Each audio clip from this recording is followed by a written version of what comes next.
Indian media তো আপনার শেখ হাসিনার দায়িত্ব নেয়নি। ইন্ডিয়ান মিডিয়া তো মানে ইন্ডিয়ান সরকার তো শেখ হাসিনার দায়িত্ব নেয়নি। তো দায়িত্ব যদি না নেবেন আমার দেশের মানুষকে ফেরত দেন, কারণ এর বিচার হতে হবে। তো ইন্ডিয়ান মিডিয়া কেন কি কারণে এই মুহূর্তে এই ধরনের রোল প্লে করছে, সে বারবার আমাদের সাথে সেন্টিমেন্ট গেম খেলে।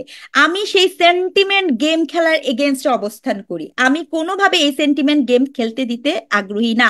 আমি চাই যে বাংলাদেশের প্রত্যেকটি রাজনৈতিক দল নির্দ্বিধায় বলুক যে তারা হিন্দু, বৌদ্ধ, মুসলিম, খ্রিস্টান, আদিবাসী, যেই বাংলাদেশের নাগরিক, তার নিরাপত্তাতে তারা প্রস্তুত, তাকে গ্রহণ করতে তারা প্রস্তুত। This is the sentiment game. আপনার গেমটা আপনার মানুষের মনটাকে কিভাবে আপনার সন্দেহের ভিতরে নিয়ে যেতে হয়, সেই প্ল্যানটা ভেরি ওয়েল প্ল্যান্ড এই এই এই গভর্নমেন্ট করে গেছে। না, আমি কিন্তু তখনও বলেছি যে ষড়যন্ত্র, আপনি এত সহজে যদি ভেবে নিই আমরা যে যে ফ্যাসিস্ট গভর্নমেন্টে ছিল, সেই গভর্নমেন্ট আপনাকে এত ফ্রি একটা মানে ফ্রি একটা ফিল দিয়ে যাবে, সেটা আসলে খুব ভুল। আমি কিন্তু, আপনি জানেন বা আমাকে যারা চিনেন, আমি কিন্তু মাঠে থেকে এর এগেনস্টে কথা বলা লোক, আমি কিন্তু সেই আন্দোলনের থাকা লোক। তো সেই জায়গা থেকে আমি বলছি যে এত সহজে এত ছেড়ে দিবে, গল্পটা এরকম হওয়ার কোনো চান্স নাই। এখানে ডেফিনেটলি একটা মাস্টার প্ল্যান আছে, সেই মাস্টার প্ল্যান সম্পর্কে সচেতন থাকাটা খুব জরুরি। এই যে আপনি এই কথাটা বললেন, এটা সত্য মিথ্যা না, আমি এই আগের আলোচনার ফর্মেই বলেছিলাম যে হঠাৎ করে একদম সিলেক্টিভ জায়গা থেকে কেন ডাকাতি করা হচ্ছে, কেনই করা হচ্ছে। তো এইটা কতগুলো জোন, তো এটাকে তৈরি করে রাখা হয়েছে। এবং আপনি খেয়াল করে দেখবেন, আমরা যেরকম এক রাতে পুরো ফেসবুক লাল করে দিয়েছি, আপনার মনে আছে নিশ্চয়ই, শোক দিবসে পুরো ফেসবুক লাল হয়েছে, ঠিক একইভাবে ফেসবুকে একটা কথা আপনি দেখবেন বড় বড় বিভিন্ন মানুষজন লিখেছে, কোটা আন্দোলনের পক্ষে ছিলাম, এখন যা হচ্ছে এগুলোর পক্ষে নাই, কোটা আন্দোলনের পক্ষে ছিলাম, এখন যা হচ্ছে এগুলোর পক্ষে নাই। কেন হয়েছে? This is the sentiment game. আপনার গেমটা আপনার মানুষের মনটাকে কিভাবে আপনার সন্দেহের ভিতরে নিয়ে যেতে হয়, সেই প্ল্যানটা ভেরি ওয়েল প্ল্যান্ড এই এই গভর্নমেন্ট করে গেছে। এবং আমি সেই ষড়যন্ত্র সম্পর্কে সচেতন থাকার কথা বলেছি। এক, দুই, আরেকটা কথা বলি, সেটা হচ্ছে আপনি দেখবেন যে আপনার এই যে আমি পার্সোনালি মনে করি যে আপনি আহ, শেখ হাসিনা প্রধানমন্ত্রী, সাবেক প্রধানমন্ত্রী, উনি যে পালিয়ে গেলেন, এতগুলো এতগুলো মানুষকে মারার পরে যে পালিয়ে যাওয়া, এত সুন্দর পালিয়ে যাওয়ার রাস্তা ওনাকে করে দিতে আমি প্রস্তুত নই, কারণ আমি ওনার বিচার চাই। আপনি যদি, তাহলে তো কালকে যে কেউ এরকম করে কাউকেই করে তারপর পালিয়ে যাবে, তো পালিয়ে যাওয়া তো কোনো সলিউশন হতে পারে না। I am not happy with it. আমি পার্সোনালি বলছি, এটার সুনির্দিষ্টভাবে দরকার হলে বাংলাদেশের কোর্টে অথবা ইন্টারন্যাশনাল কোর্টে এর বিচার হতে হবে। যদি আপনি সেই বিচার কনফার্ম না করতে পারেন, তাহলে কিন্তু এই আন্দোলন, এই যে এটার কোনো যৌক্তিকতা থাকবে না।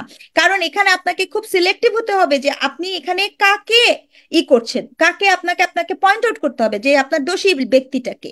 তো সেইটা যতক্ষণ না পর্যন্ত আপনি না করতে হবে পারবেন, ততক্ষণ পর্যন্ত আপনি এটার কোনো সলিউশন পাবেন না। আমার আগের বক্তব্যের ক্ষেত্রে আমি কোনো ধরনের কনফিউশন রাখতে চাই না। আমি একটা কথা বলতে চাই যে আপনি দেখেন, একটা কথা বলি, আওয়ামী লীগ কিন্তু তার নির্বাহী পরিষদ দিয়ে জামাতে ইসলামকে নিষিদ্ধ করে গেছে, কিন্তু সেই জামাতে ইসলামকেই কিন্তু এখন আবার এই গভর্নমেন্টের যে আলোচনা হয়েছে, সেই আলোচনার মধ্যে কিন্তু আমরা কিন্তু তাকে দেখেছি। কাজে আপনি কোনো দলকে যদি আজকে নিষিদ্ধ করে দেন, কালকে যে সেই দল আবার এসে যুক্ত হবে না, এই যে চলমান প্রসেস আপনার সামনে আছে, এই চলমান প্রসেসকে আপনি কিভাবে থামাবেন, আপনাকে সেটা চিন্তা করতে হবে, মাথা দিয়ে চিন্তা করতে হবে।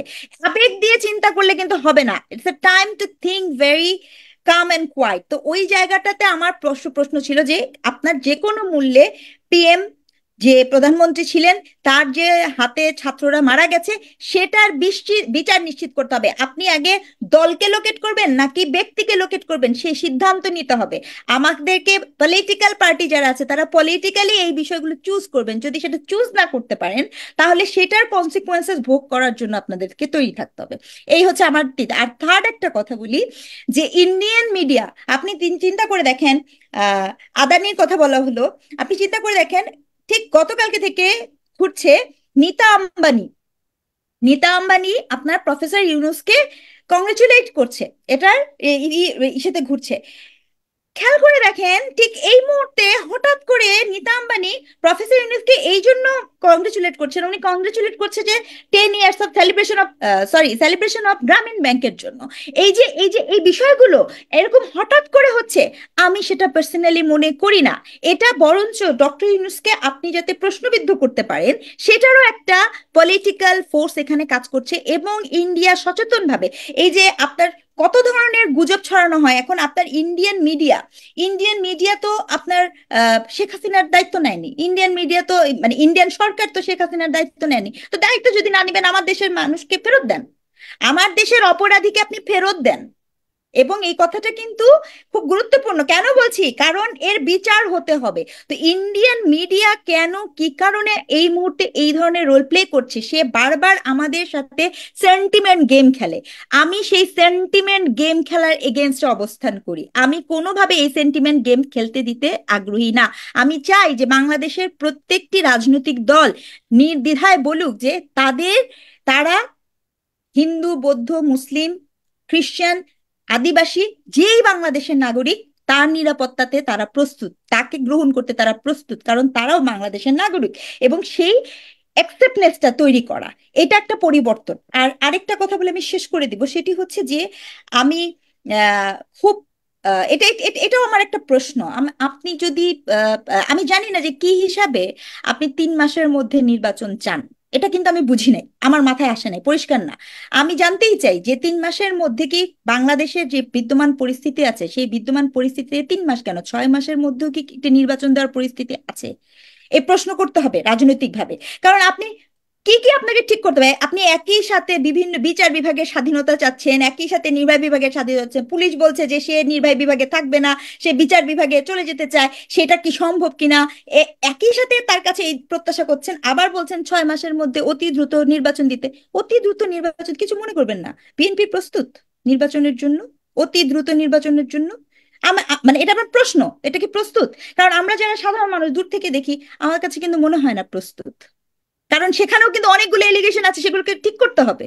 সেগুলোকে আপনি না ঠিক করে আপনার জনগণের সাথে বিচ্ছিন্নতা তৈরি হয়েছে, প্রশাসনিক কারণে হোক, ফ্যাসিস্টের কারণে হোক, যে কোনো ভাবে করে হোক, বিচ্ছিন্নতা তৈরি হয়েছে। এখন আপনি যদি ভাবেন, সেই ভাবনাটা আপনাদের নিজস্ব, কিন্তু একই সাথে আপনি দুইটা ভাবনা ভাবতে পারবেন না।